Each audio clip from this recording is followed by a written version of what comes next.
Welcome to Our Girl Relationships. We talk about the problems people face in their day-to-day lives. Let's start with the video. No matter what anyone says to me, I am convinced that it pays to be a good person. It pays to help people out when they are in need, especially when you do it according to the goodness of your heart and don't expect anything in return. I had this great aunt who became homeless after her divorce. She needed help, but I seemed to be the only one who was interested in helping her. Even my parents advised me not to take more than I could handle because I was still a young adult and was essentially just starting out life. All the things my parents said were valid, but I couldn't say no to someone I was sure was hurting and needed help. I knew she needed her family's support much more than putting a roof over her head and giving her financial assistance. She needed people around her who loved her unconditionally after a very messy divorce. She stayed with me for a few months until she got back her bearings, which was surprisingly quicker than I expected. In the time we lived together, I learned a lot from her, and she had quickly become one of my favorite people. Over the months, I could tell when the light was getting back into her eyes and she found a purpose for living again. After she lost her only child in a car accident, her marriage changed forever. They couldn't console each other. Instead, they fought themselves until there was nothing left worth fighting for. They had spent a lot trying to save their child's life after the accident, to no avail.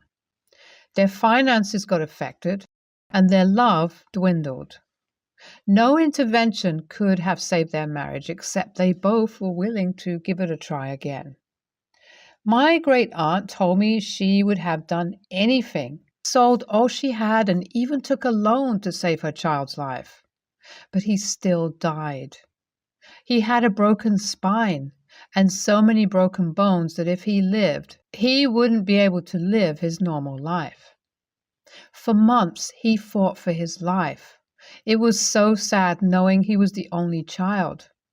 Her marriage only lasted a year after her son died. She had repeatedly said it was the worst year of her life, and she wouldn't wish it on anyone, even her enemies. My great aunt was so devastated, and most times I wasn't sure how to console her. I would just sit there with her and hope that my presence was enough for her. Many years later, my great aunt died, and the lawyer told me my aunt handed me over her secret fortune. I had so many questions. Questions like how she got that much money and why she gave it to me.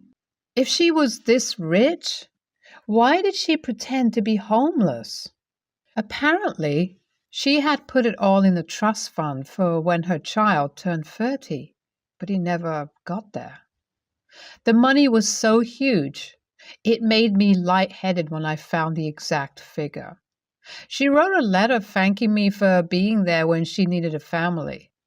My great aunt said since her son's death, she could not think of any other person who would handle the funds properly except me. She warned me that people may come to fight me and try to get the money away from me. That was why she made everything legal.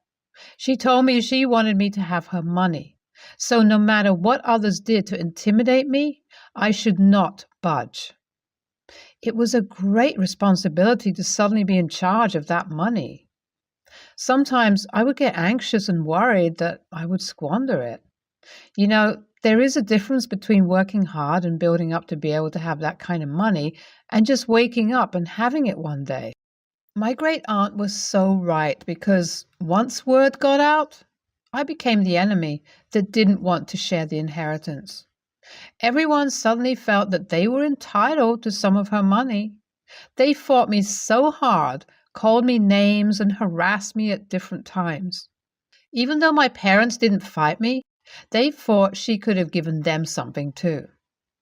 These were the same people who told me not to help her because I didn't need all her baggage and that she was a burden. Well, turns out I really did need all her baggage because In one of them was a ton of money.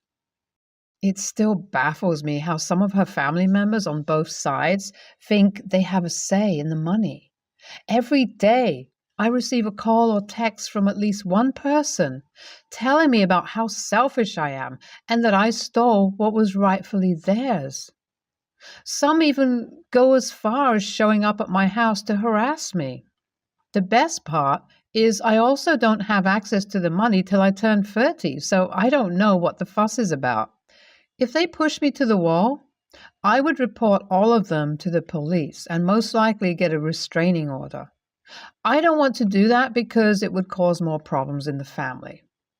Sometimes I think I'm too nice for my own good because these people have done everything to disturb my peace these past few months, and I'm still reluctant to make them face the law. On the flip side, there is a balance because my fiancé can't tolerate them. So he protects me and ensures nothing goes out of hand. Left to him, he would have long gotten the restraining order against them. The issues died a bit since no one had access to the money. I'm turning 30 in a few weeks and the tension is high. During the waiting time, some people tried to get close to me and be nice to me, but I could see through their act. How can the same people who hated so much and wanted to get rid of me by all means be the same ones to be so nice to me? I would have said they turned a new leaf if I didn't know better. The amount of people that call me for help now is alarming. Sometimes I wondered if they were aware that I also couldn't access the money. I helped some the best way I could, but most times it wasn't enough for them. They thought I had so much money and was just being greedy. Worse were the people I couldn't help. To them, I was the enemy.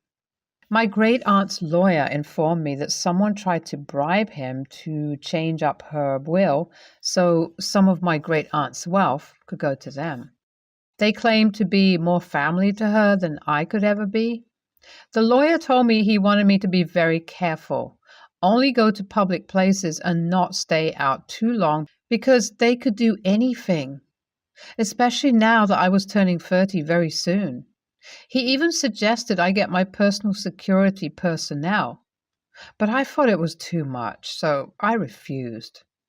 I knew they wanted the money, but I didn't think they would go as far as hurting me to get it. I got access to the money and there was an uproar. It's like how it was when I first found out about the money. At this point, I'm fed up with them. They need to know their place and stay there. I was done giving excuses for them. They didn't lend a helping hand to the woman when she needed it, and I did. Because I did, I got a reward for it. It's high time everyone minds their business and stops being all up in mine. The last straw was when some of them came by my fiancé and me. They thought I would be intimidated by them like I was before. It's my money and I'll do whatever I want. I'm not going to give anyone a dime. Formerly, I was considering it, but I came to my senses. I reported most of them to the police and they all got a warning, and some of them a restraining order. I thought my parents would be happy with me for stopping this foolishness. To my surprise, they were upset with me and said the money was getting to my head. They also said that formerly I would not have thought of reporting my family to the police, but the money made me feel I had power over everyone else.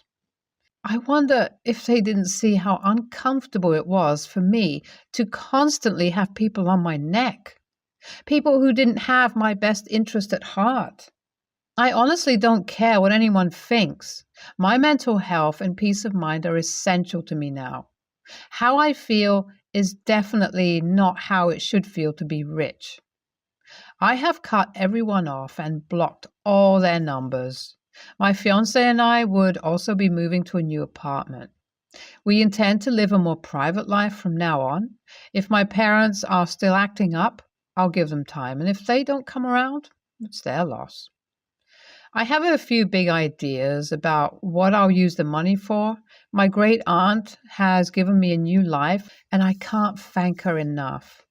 If anything, I owe it to her to build a legacy with it. She gave me an opportunity of a lifetime. In my wildest dreams, I would never have thought that this would happen. I have decided that family members are the least of my worries, and I'll try my best to keep them at bay and move on with my life. NTA, family members, would always be family members. I think you were paying too much attention to them. You should have gotten the restraining order at the very beginning. Dear, protect your peace at all costs, and don't let anyone make you feel like you are doing something wrong. NTA, I don't think it's wrong to give some of your family members some of the money, but it is totally up to you, and no one should force you to do what you don't want to do. It's annoying how entitled they feel to the money. This is money from someone who nobody wants to help. They even try to discourage you from helping her. They should be ashamed of themselves.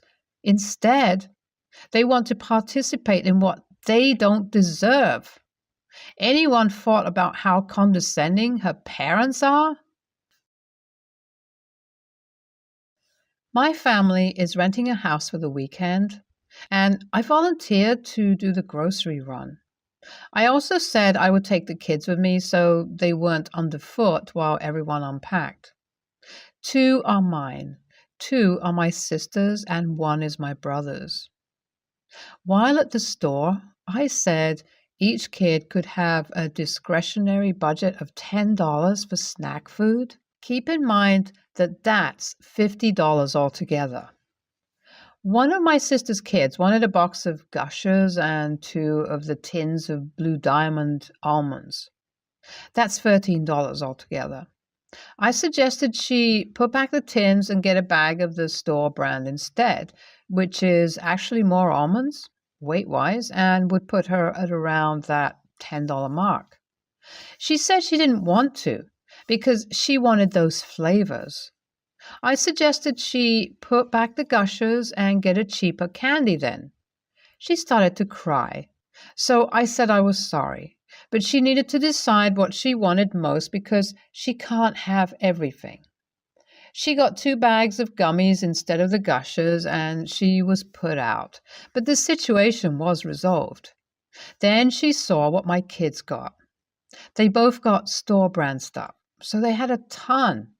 They got multiple of the 98-cent bags of great value candy, a huge bag of chips each, and a bunch of those Girl Scout knockoff cookies. They were both at $10. My niece started crying, asking why they got more. When her sister realized my kids got more than her too, she also started crying. I explained that some brands are less expensive and said we could pick out other snacks for them so they could also get more. But they wanted the snacks they had, just in equal quantities to what my kids got. Then my nephew joined in and said he also wanted more. At that point, I was exhausted, so I just took the kids to check out and bought everything, and we left. When we got back, I started putting groceries away. My nieces ran to their mom and complained about all the snacks my kids got. Instead of telling them to be appreciative that I took them to get stuff they wanted, my sister came over and asked why I wouldn't get her kids what they wanted. I explained that if I raised their price ceiling to $15, I'd have to for the other 3. And then I'd be paying $75 for junk in addition to the $200 for regular groceries. My sister rolled her eyes and called me a miser. I was really mad because I just spent $250 on food for our whole family and don't even get a thank you? My husband said it's not worth being upset about, but I am upset. My brother said I wasn't wrong to want to treat the kids equally, but if I let my niece buy her initial choices, no one would have realized she went over and the whole situation would have been avoided. So, was I TA? NTA. For one, your sister should be grateful that you bought snacks for her kids with your own money instead of acting entitled. Also, It would not have been fair if the kids didn't get the same amount. You suggested store brand, cheaper stuff, so your nieces could get more value for money, but they refused. And most importantly, kids need to learn that you can't have everything you want, that things cost, and you have to prioritize how you spend your money. It's okay to make them choose. It's okay to say no. We don't have money for that.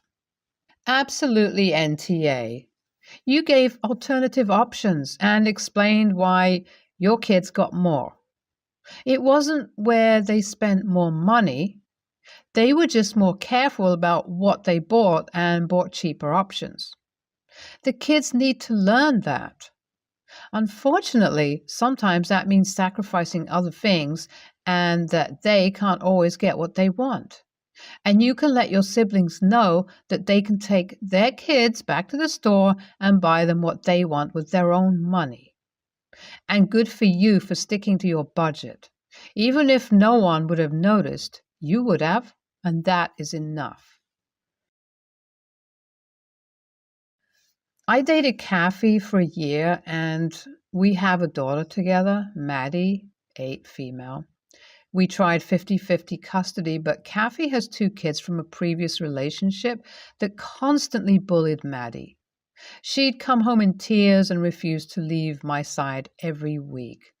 Then she married Paul, who had 4 of his own kids, and they had 3 more together. They had a 4-bedroom house when they moved in together. Maddie also had dyspraxia, anxiety, and sensory processing disorder. She already struggled living with her 2 half-sisters half the time, and the extra people was just too much for her. Her first and only week with all of the step and half-siblings, she hid in a cabinet until I came to pick her up a few hours later. Kathy tried to ease her into it, but Maddie just couldn't handle being around so many people, so she gave me full custody right before Maddie's 3rd birthday. I agreed to let her visit whenever she wanted, as long as she told me a day in advance. At first, she used to visit Maddie at least once a week. She'd take her to the playground, the zoo, out for picnics, and to the beach. As she had more and more kids and her bio and stepkids got older and had busier schedules, the visits started to decrease. She's been seeing Maddie once a month at best for years now. I married Laurie when Maddie was 5, and Maddie adores her. She calls Laurie her mommy, and they do everything together. Kathy never liked that Maddie had another mommy, but she never said anything to Maddie. A few months ago, Maddie and Kathy went to the zoo. Maddie was having a rough day, so I sent her with a phone and told her to call us if she needed to come home. Kathy returned Maddie that evening, and Maddie immediately ran to Laurie and refused to let go. Apparently, Maddie decided that she wanted to go home shortly after they got to the zoo, but Kathy refused to take her home and took her phone when she tried to call because Maddie kept asking for her mommy, even though she was with her real mommy. Maddie hasn't wanted to see Kathy since, and I haven't forced her. Kathy texted me yesterday and said that she wants to take Maddie to the park tomorrow, and I said no. She reminded me that I promised that she could see Maddie whenever she wanted, and I told her that things are different now and I don't feel comfortable letting her see my daughter after the zoo incident. She came to my house demanding to see Maddie and is now threatening to go to court for custody. So I wanted to know if I was the a-hole. NTA. Kathy legally cannot prevent your daughter from contacting you. I'm an autistic mom of 2 autistic kids. What I recommend is having the psychologist who diagnosed Maddie write up a detailed list of her needs, including social ones. And I would deal with Kathy only through an attorney. You need to have a parenting plan in place that includes Maddie's sensory needs. When I got divorced, I had my attorney file an order for a parenting coordinator. Another psychologist who could intervene if my kid's dad wanted to push them to do something they couldn't. I advise you to be proactive about this and get this set up now before Kathy pushes more. Also, please document everything. Preventing Maddie from calling you is a big legal no-no. And thank you for protecting your daughter. NTA. You made an agreement with your ex that evolved as Maddie has grown and things in your lives changed. Just as Kathy used to visit Maddie weekly and now does not. You can no longer guarantee that Kathy can just drop in with a day's notice. Maddie is now old enough to express her own wants, and right now, she does not want to see Kathy. This was due to Kathy's actions, not yours. It is appropriate that you give Maddie some space and time. When Maddie is ready, you might want to offer for Kathy to visit while you are present so that Maddie feels safe and comfortable. Kathy's damaged and further crumbling relationship with Maddie is a result of her own choices and behaviors. It is now on her to fix it and to do so with the consideration that a child with several disorders, including anxiety, deserves.